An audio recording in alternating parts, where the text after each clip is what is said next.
All right, we're live. Hello, everyone. Welcome to Pen to Paper. I'm Leah Lindeman, author of the Canadian Reminiscence Theories, historical fiction author. And today we have on a very special guest because she's a author tuber and booktuber, as I am, Margaret Pinard. And I've mentioned her channel a few times and kind of just talked about her. So I'm going to let her introduce herself. And go ahead, Margaret. Hi, everybody. Thank you, Leah. I'm very happy to be here. I have a channel that's just called my name, so you don't need to remember different things. I've made that mistake in other places, so I made sure not to do it on YouTube. I started in 2020 with the YouTube channel. I started in 2013 with the books. So this one that is coming out is my 7th book. And I am not up to the speed that this one is. So I'm much slower turning them out. But I do love to research, especially 19th century. And I focus on British Empire, especially the UK and Eastern Canada, like Atlantic seaboard. I tried to venture out and it didn't go well. So I'm back in Scotland for this book. Oh, I didn't realize it was Scotland, but you did say UK, and Scotland is part of the UK. Actually, maybe you can answer this. When did Scotland become? Oh, wait, never mind. I know the history.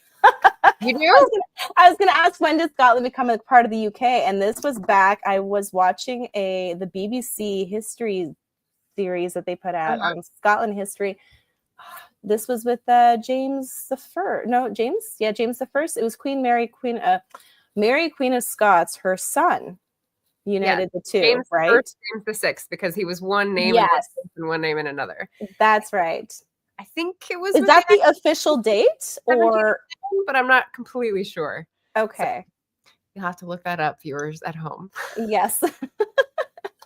So we're going to be talking about Margaret's upcoming book, Orla Rafferty Seeks Her Fortune, and it's set in 1833, right? Yes. So, and as you said, it's going to be in Scotland, and I'm super excited for this. First of all, because of Scotland. I love Scotland. I love 1833, or that whole time period.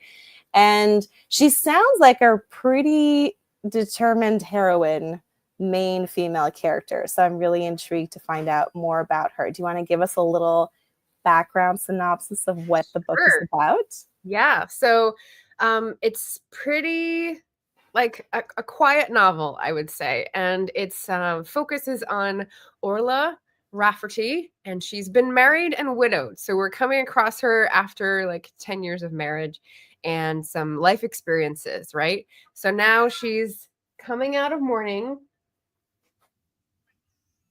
Someone wants to explain this better than I do.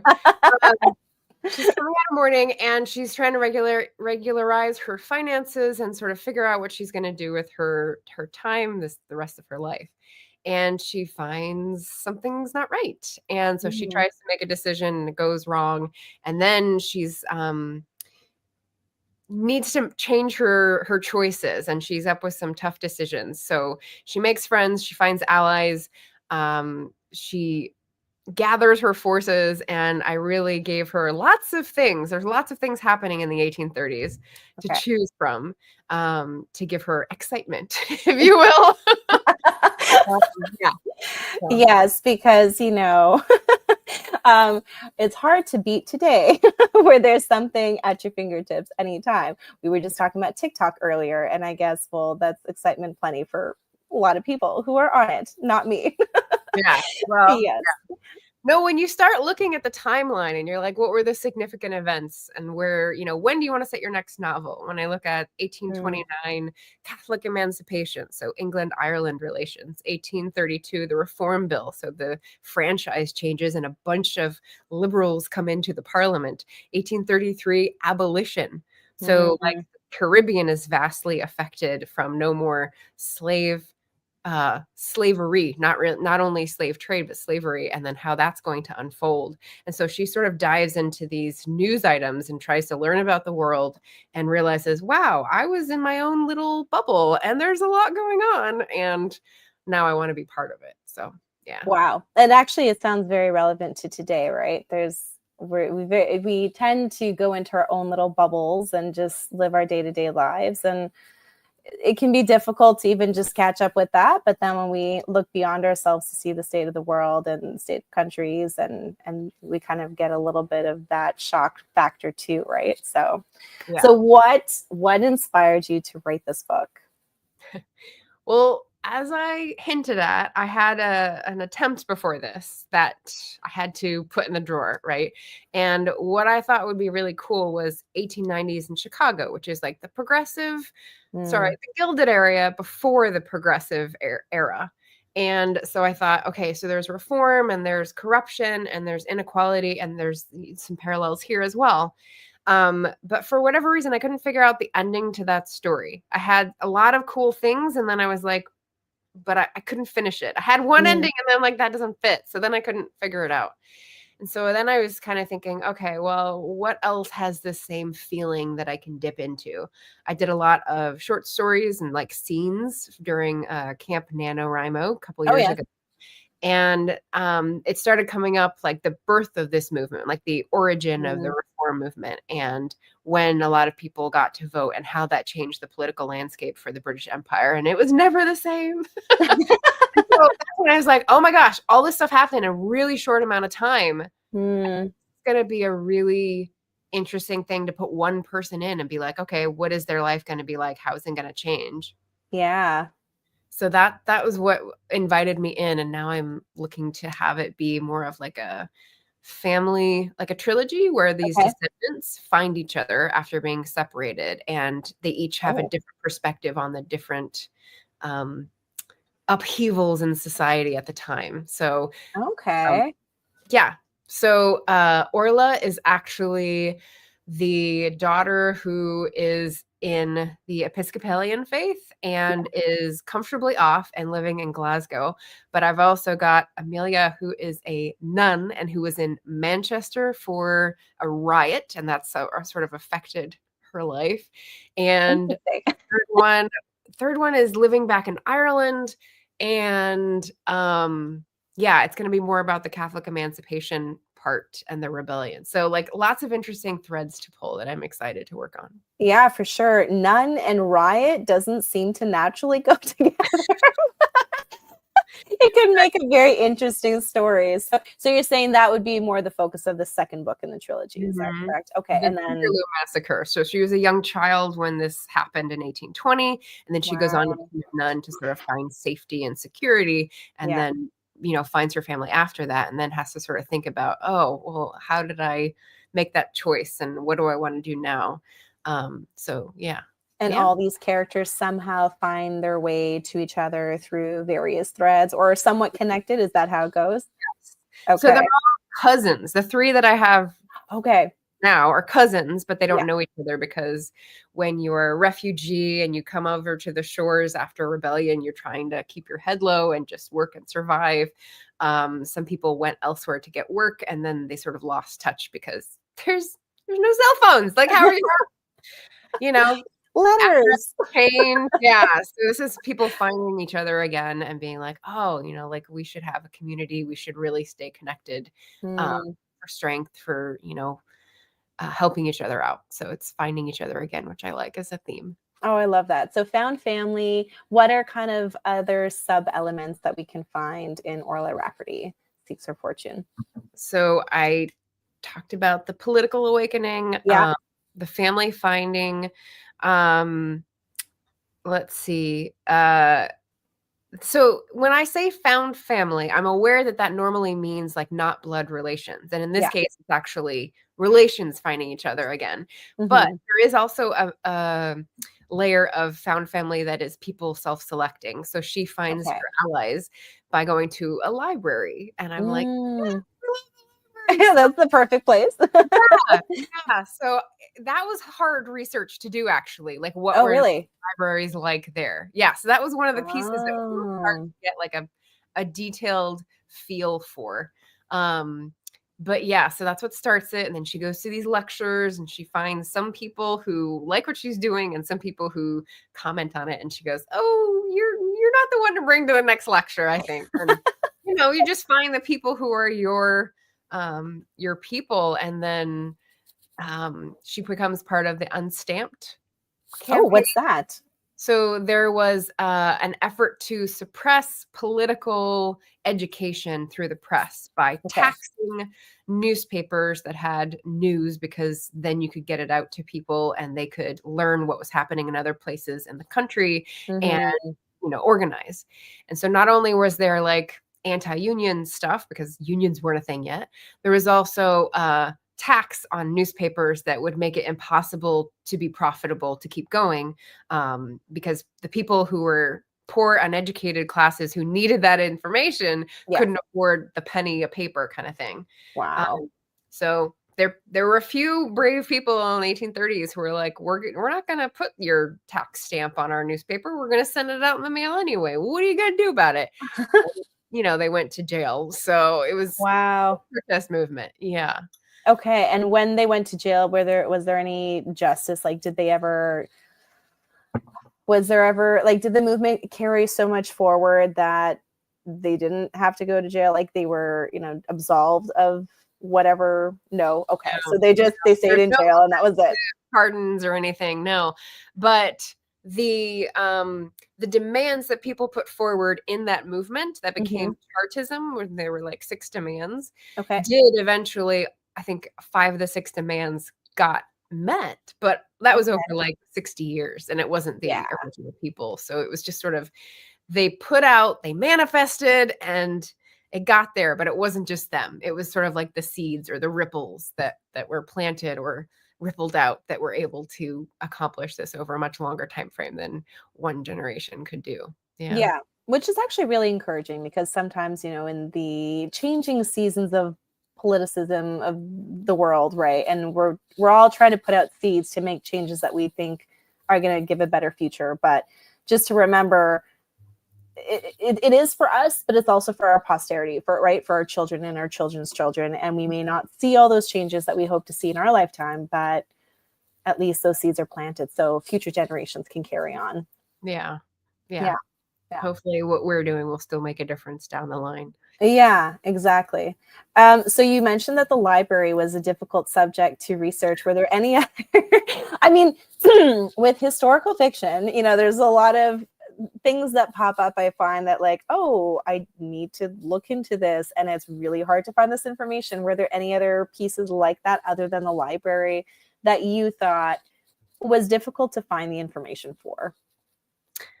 Good question. Let's see. So I mean, I'm going to process this question while I answer it with something else. Go ahead. Which is one of the cool things that popped up when I was searching for stuff, came up in an auction. I think it was like a Christie's auction or a Sotheby's auction. And it was a piece of furniture that indicated how they would display newspapers. And I think they still do this in fancy places that I've never been to, like the clubs. But like if you're a gentleman's club or if you were a lending library, they would the newspapers would come out like hot off the press, right? And so you wouldn't want to smear them because they didn't have the chemicals that we have now to make them non-transferable. Yeah. So you have things that looked like towel racks, how they have like oh yes, different wooden things that come out, and so they would drape the newspaper over one and another and another, and that would be how you saw a newspaper, and it would just be all tiny print because they were trying to smush in as much as they could. So those details went in for sure. But yeah, I'm trying to think of what else. We're starting in the countryside in Glasgow. We go to a couple different neighborhoods around Glasgow. I don't go into like the industrial stuff like I did in the previous series. Okay. And she does travel. And so I had to look up like the train situation in the 1830s wasn't really there. And then the carriage situation and like travel times. And that was readily available. Yeah. Yeah. Well, those are all fun details that I find really bring the story to life, right? So yeah. Is that one of your favorite parts of writing historical fiction, the world building and how you can make that alive through the story and the characters? Yeah. There's things that are sensory that are still the same. So you can suggest what people are smelling or tasting. There's also in this one, I put in a cat. So Aw. I got a little like As like moment. a buddy, like a little animal buddy. Yeah, Oh, yeah. And so cute. she has like a stray cat that comes in and she ends up like fostering him for a bit. And yeah, so that was nice because that's something you can definitely relate to today. Yeah, Like, yeah, for the sure. cat distribution system chose her, right? Yeah. Exactly. And I was curious about, so it's funny when you mentioned the Chicago story that you were writing. I remember back when you had mentioned you were doing all this stuff on Chicago and then it changed to this. So Yeah, the yeah. Chicago story, is that still a story you want to publish eventually, or it's just, in the drawer for now, but there's like great hope it's coming back out eventually? Yeah, it was about a woman who was a printer and who had come to the city for the fair for the job, and Hmm. then wouldn't be given a chance unless there was this big opportunity. So she finally gets this chance and she gets to prove herself. Um, and I do have lots of research on that. I did get really immersed in it. There are certain parts of it that could be still interesting to me to investigate and sort of like pull into place to illustrate a story, but I'm not great at massive overhaul edits. I'd just rather rewrite the story completely. So at this point, there's like 3 versions of it because I wrote Oh, it and wow. rewrote it, and then I tried to rewrite it, and that like they got shorter each time. So so I don't remember like many of the details. So if I started Yes. over, like maybe it would go in a completely different direction. And that would be the one because my subconscious figured it out. That's what I'm waiting for. You never know. But I guess this is the series you're on, right? Because after Orla Rafferty Seeks Her Fortune, you'll probably go into book 2, The Nun and the Riot. Yeah. Yeah. That'll be the good title, right? The Nun and the Riot. It's No. just it just meshes in such a weird way, but it's very captivating. Yeah. Yeah, yeah. So all the the sweeping social change that you looked into for this book, why would you say that, is it important? Okay, I'll frame it this way. A lot of people think history is just history. It's dead. The past is past. There's no point into looking at it. It's boring and stuffy, right? And obviously, as historical fiction authors, we are like on a crusade against that thought because we can make it interesting. And we say that we can learn from history. So what is it from that time period and how your characters respond and the way things moved in that time that we can learn from for today and kind of use for today? Like, how would you bridge the gap between that time period and this time period? Like, what's the point, I guess? Yeah. No, one of the things that sort of blew my mind and I'm still processing it is um trying to think about history as not a progression of improvements. I think Mm, when we think, oh, Western education is at the pinnacle, and we've built up on every advancement of previous civilizations, we center ourselves and we say we're better than everything that came before. And when you stop to think about it, you're like, no, it's kind of a cycle. Like we kind of go around and like do little side trips and really yeah. big side trips. And so having that like decentering moment where we're like, okay, if it's not a, step function up and up and up and improvement, that means that we can really learn from people who lived before and fought for things before. Mm, When I think about that, I think about the characters or like the real people in former times, and reading what they say can be really affecting because they had to have those moments of complete realization that, oh, um, yeah, that one of the characters from real life that I turned into a character in the book, he originally at the beginning of his career had the viewpoint that people working in English industries, the peons, peasants converted into industrial machines, hmm. they had it worse than slaves during slavery times in America and in the Caribbean. Because Hmm. I mean, you look at poverty, you look at wretchedness, I mean, it's an honest mistake to make, maybe, that like what you see in front of you is really terrible. And you're like, there's no way.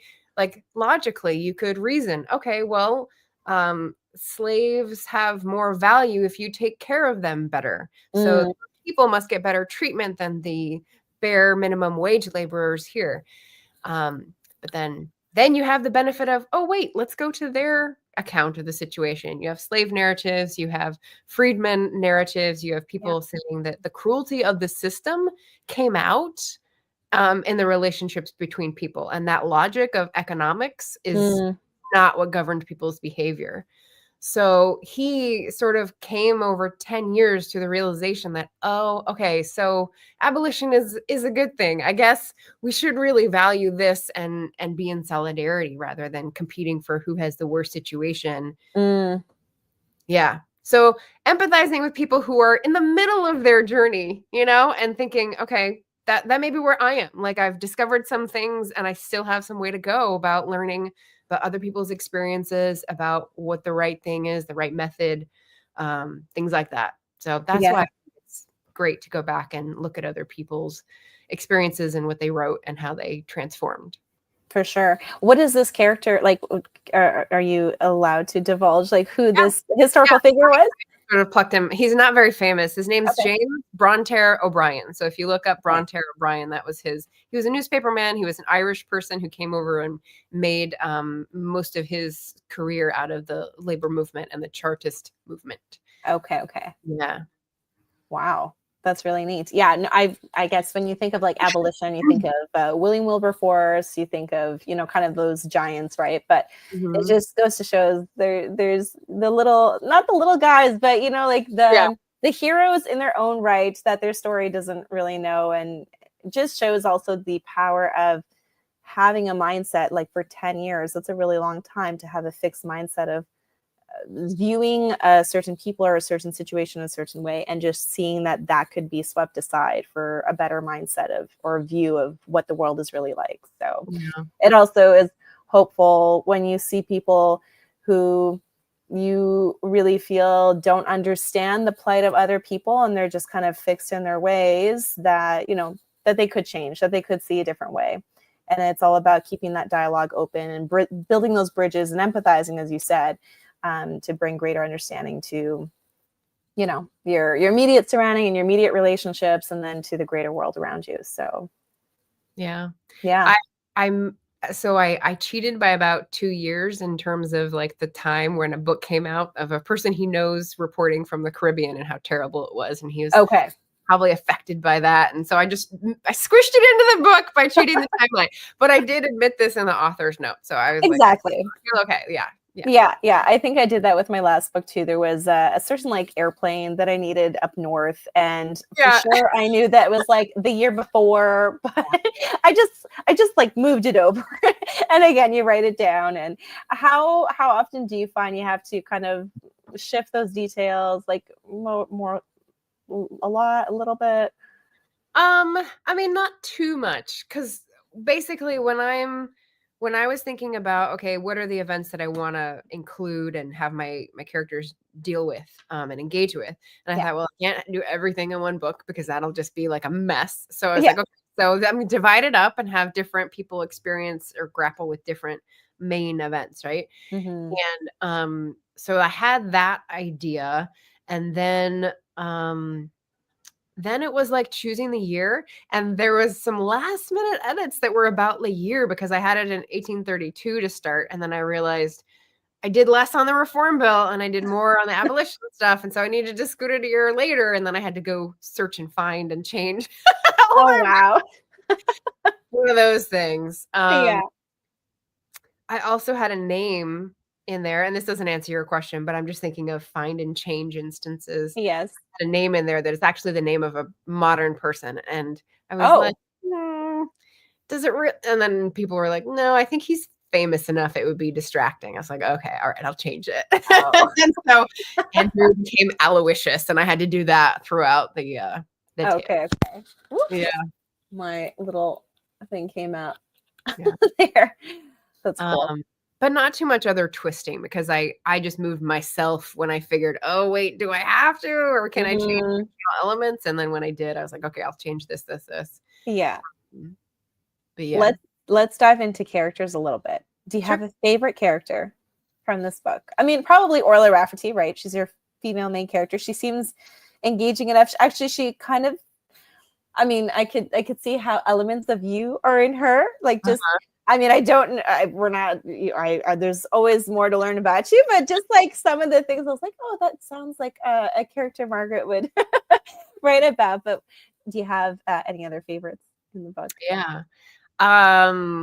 Yeah, so one of the friends that she makes at the beginning is the manager of the lending library, and I like him a lot. Okay. Originally there was like a whole different ending plot. There was a workhouse and there was a manager of the workhouse, and she was pretty amazing. But you know, cutting room floor. So I'm sure there will be like a exclusive cutting room floor type, you know, like extras when I release the book or whatever. But yeah. So the lending library guy. Part of this book was originally a like Pride and Prejudice sequel, and I thought, why not try that? So I did put the Darcys in there, and that was kind of fun. Okay, do tell. You got to talk to me about this more. How you know? So I originally was kind of modeling Orla on Charlotte. And okay. Right. Yes. So she's married to a clergyman. She's gone to the north, and she's like, it could have been worse, right? Yeah. And so her friend is like a Lizzie Darcy down in the South, much more wealthy and like had a happy ever after, has children, like life is going pretty well, and is not plugged into the political situation. And so yeah, I included them, and I was like, I could still do that. Yeah. She goes to them and asks for financial advice at one point, and then like reports back a little bit later. So I, gave them a little side role, which is nice. Oh, that's fun. Yeah.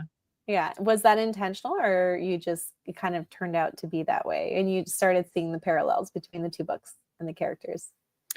It's not a parallel for the whole book. As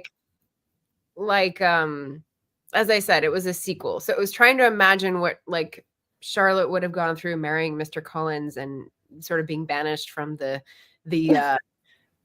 wood houses the north. And so when I was trying to think about her situation, I thought, well, I think she'd still have contact with Lizzie. And so I give them a friendship and just use that as a just like a period detail that would help show her character and also give her someone to lean on. Yeah.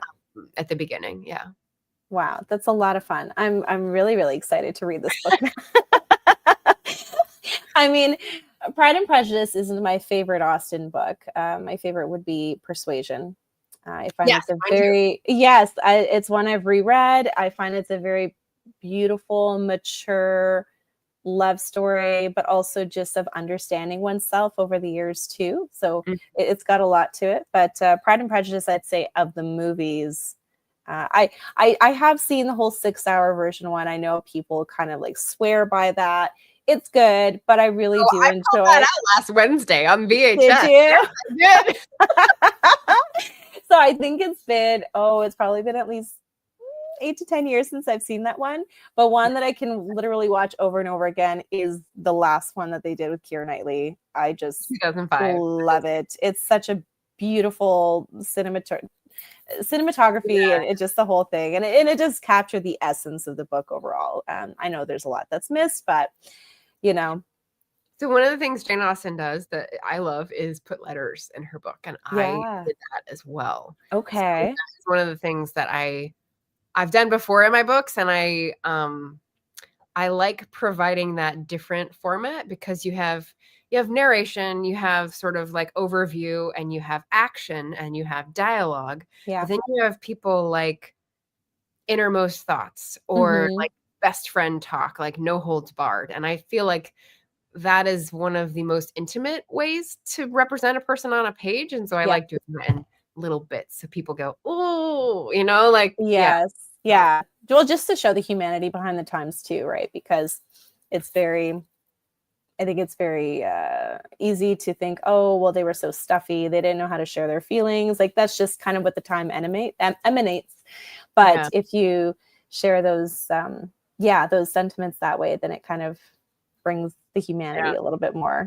Speaking of TikTok, Oh, a little bit ago. So I read a research book, a whole research book from an academic press in okay. order to get the address convention on a letter right. Like how would an aunt sign a letter to her niece, right? Okay. This is a hefty book. So I was reading through it and it was fascinating. It was about letter manuals. So it was about people who didn't normally write letters, how to write letters now that people were more literate. Yes. And I made a few TikToks about it because it was hilarious to me. Like, here's one, for example. Wait, that's an inside. Let's see if I have an outside envelope. I might not here in my little pile of happy. Do I have another one? This is very intriguing. My aunt. Okay, so like greeting card wise, dear Margaret, right? And then you have a space, and then you have the body of the letter, and then you have a space, and then like your name, right? Yeah. So the blanks were actually an indication of how far apart you thought you were in the social order. So if it was for someone who was very high above you that you were asking a favor for example, you would have like a lot of space. No way. And I was like, oh, I didn't know that's why letters look that way. That's so crazy. Just like details like this that were in letter manuals in like the 18th century. And I thought that's so fantastic. So I had to giggle about it on TikTok.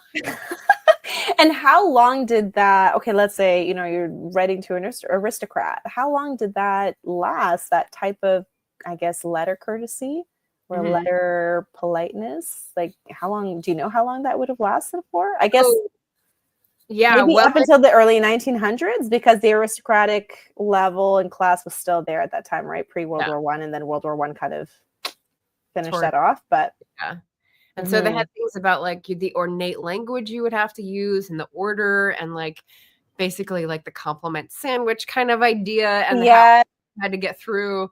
One of the things I found peculiarly hard was, how people will sign your obedient servant, for example. Yes. They make the last sentence so that makes sense. So instead of just saying sincerely, the last sentence is something like, I wish you the best of tidings for this season and I remain, and it's your obedient servant. And it would be a sentence rather than just, hey, best wishes, sincerely, like, and I was like, oh, I've read it definitely, but trying to recreate it was like, oh gosh, this is hard. Reverse engineering this. I don't know if you've ever tried that. No, I haven't. Well, I didn't know, right? But now that I'm thinking about it, it's true. That's how you would read letters back then. That's so interesting. So I'm curious. Yeah.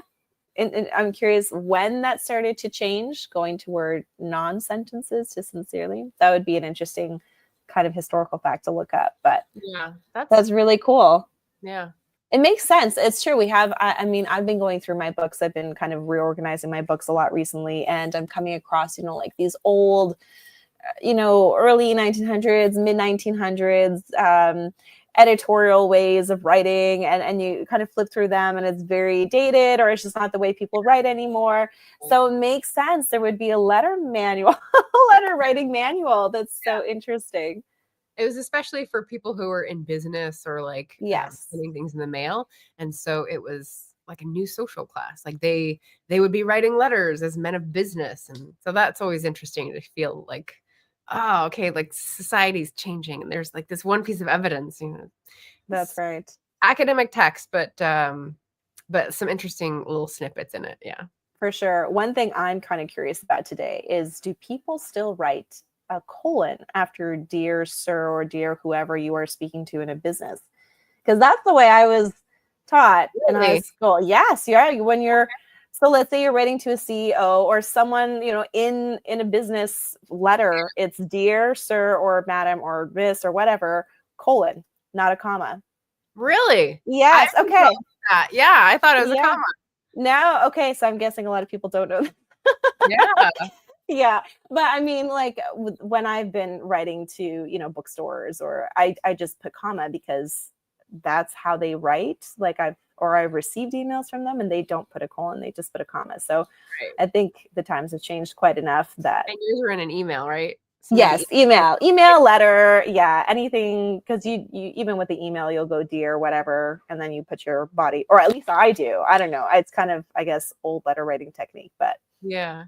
It's yeah. interesting to see. It changes format. So what do you carry over and what do people like throw out?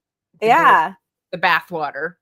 Yeah, exactly. And I find, because, I'm a huge lover of history, I find too many times the babies goes out with the bathwater, but yeah. Yes. Yeah.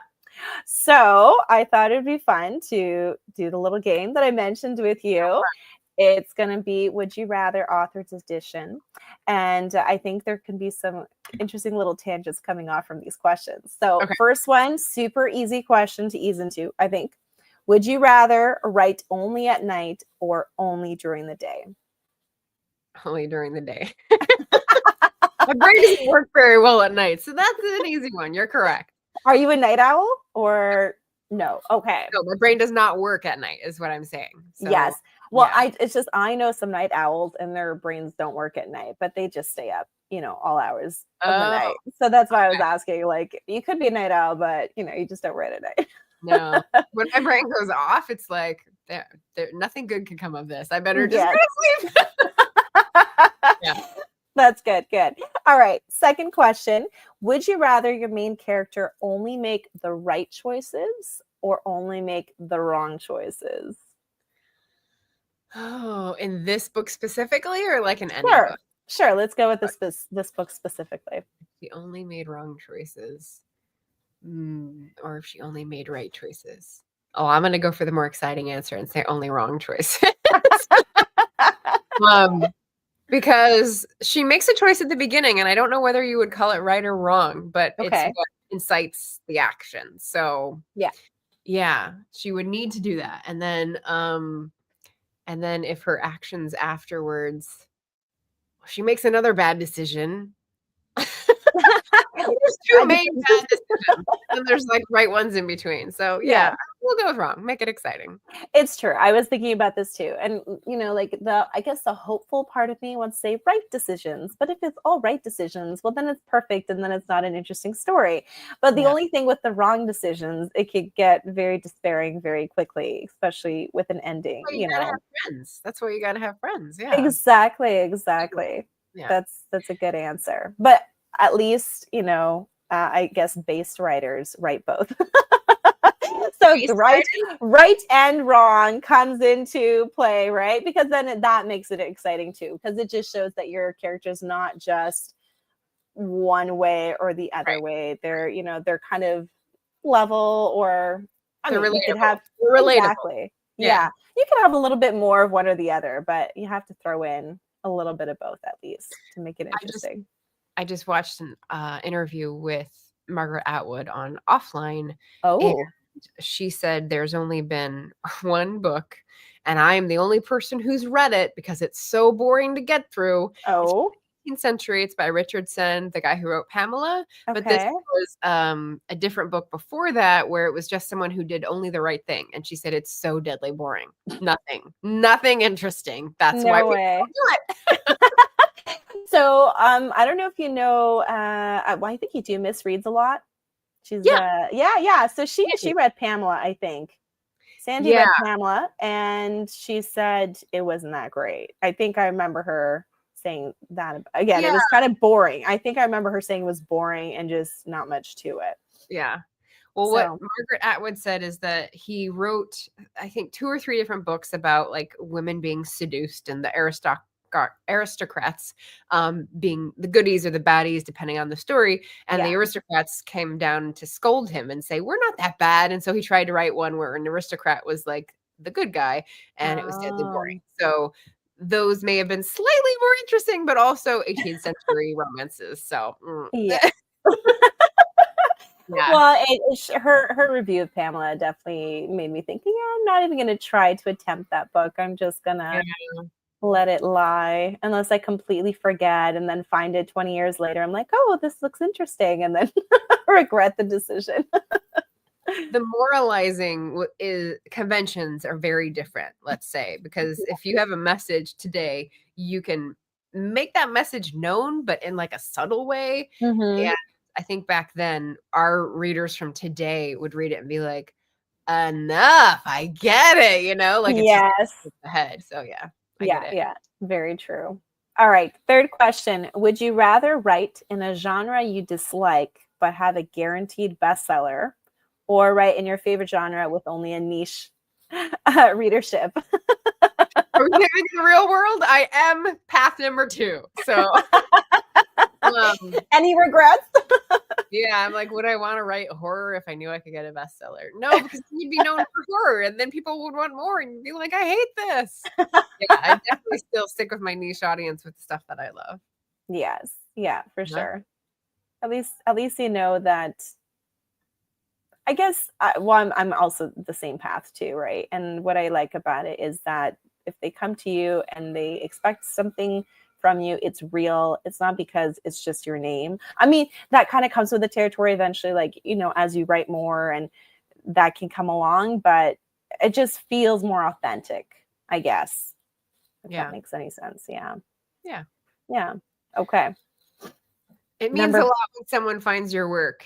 I think is basically what it boils down to, because like that means that they searched you out or they engage with the material, and it's not just like, oh, you were the latest bestseller that I screamed through, and it was really good plot wise, and like, yeah.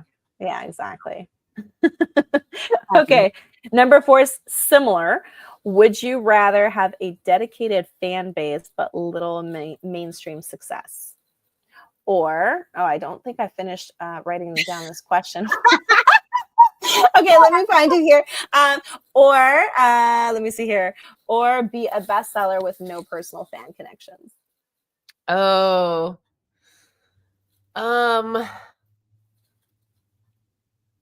Say the first one again. So, would you rather have a dedicated fan base but little mainstream success? And the second part is, or be a bestseller with no personal fan connections. Personal fan connection. I don't know. I kind of want to go like the bad boy route for this one and go for the second one. Why not? It would be different. Yeah, that's true. See what a bestseller feels like. I was talking with who was I talking with about bestsellers? Oh, I'm doing a buddy read right now with Anya of Well Traveled Books of No Logo by Naomi Klein for Climathon. And one of the things they talk about is manufactured demand and the way we're sort of told what to like, and like it's all sort of behind the scenes marketing. And how do we trust people's opinions if they're sort of being ushered through the one tunnel of like, this is what you're gonna like. Yeah. And she brought up bestsellers, and I was like, oh, don't get me started. And like, it is really sad. It's like, yeah, like you gamed the system. You figured out the rigged system, it feels like sometimes. So, I mean, but at what cost, I guess, right? Yeah.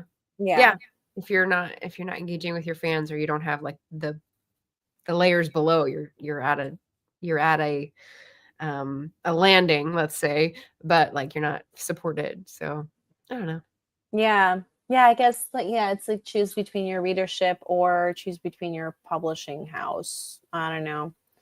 I guess maybe if you have really strong relationships with the people supporting you from the publishing house, then it might be a good enough trade-off, I'm thinking, but just depending on those relationships. Because I mean, for life for me, relationships are a huge part of it, right? Like just surrounding yourself with people that support you and love you, and not saying that everything you do has to be perfect and they all have to be fanatic about it, but yeah. But imagine if you already had that support system and you had success without making your fans like your support system. Yeah, that's what I'm thinking. So then the trade-off might be just enough that's like, okay, I could go with that and be fine with that.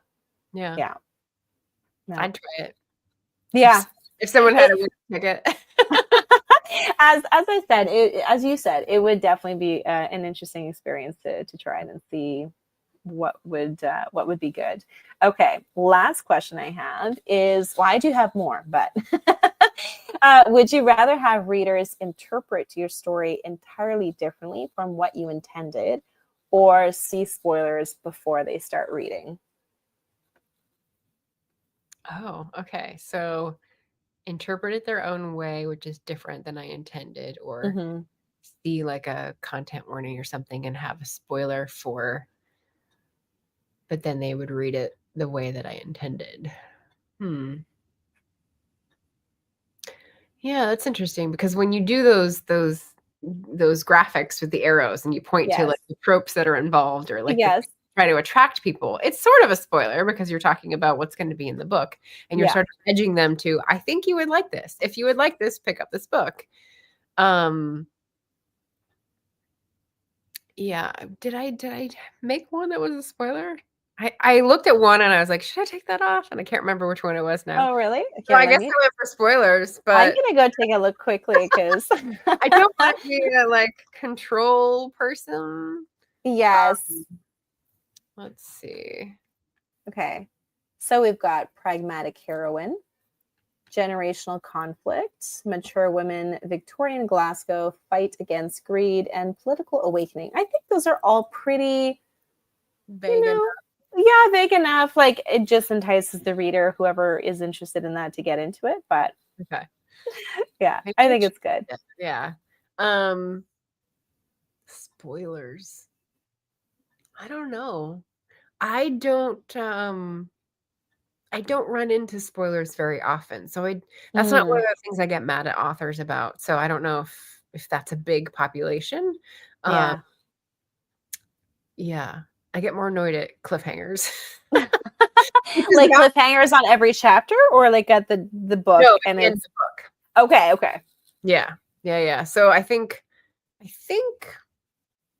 people would be okay with like spoilers. Yeah.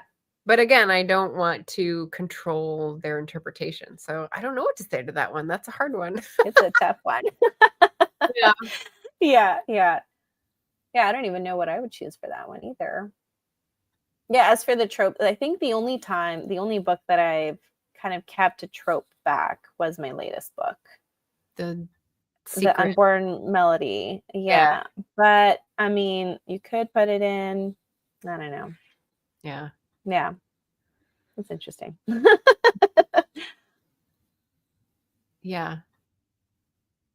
Because that's definitely a marketing decision rather than a like business or in service of the story decision. Yeah, for sure. Not my forte. No. Well, always trying to get better at that, right? So as women who do it on our own and go the road that we do. Yeah. So yeah. I would ask you what you're going on next, but after this, book 2 and hopefully book 3, right? For Orla Rafferty Seeks Her Fortune. Just to let everyone know, I do have the pre-order link in the comments.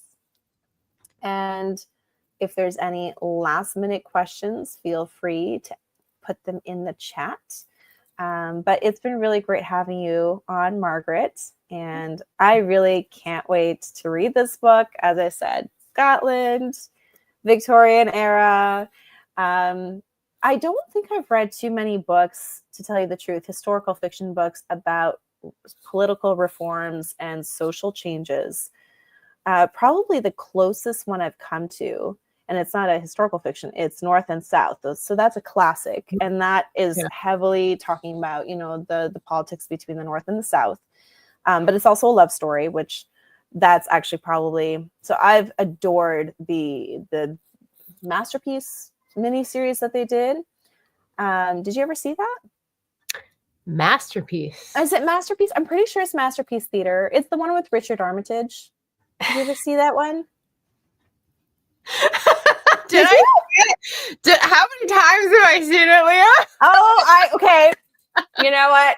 We're in the same boat. Yes. We're in the same boat. I think I've seen it like probably more than 10 times. I'm addicted to it. Amazing. Yes, amazing. I know. The whole thing. I could literally, You could probably, if ever I had to like sit imprisoned in a room and watch something over and over again, Yeah. it would be North and South. But I read the book for the first time last year because I was doing the Victober month. Yeah. And it's so good. Even the Different, book, but it's very good. Yeah. so good. And the last line, the way, what was it? Something like, I forget what the last line, I remember it left a heavy impression on me. Something like they're married and she just says something like, well, just kiss me, or I don't know, something like that. But it was like this cute little, wife and husband moment. And then she just like takes the reins and such a good book. But yeah, that's the only book I think. I'm trying to think of anything else anything with like any kind of political ties or political commentary. But I know you've probably read a lot. I've got a few. Yeah, no, I had so I have one more author coming on for the Good Fight Fridays series. So I did an author review series where it was folks who are in different genres who do regularly choose to portray social change in their fiction. And so last person who was on, Tangled Mercy is the book, and I'm blanking on her name because I'm on the spot. But so she also wrote one about Asheville, North Carolina, and the Vanderbilts there, and the rub of the people who live there in the Appalachian Hills rubbing up against like the rich folks who were using it as a playground and all that sort of stuff.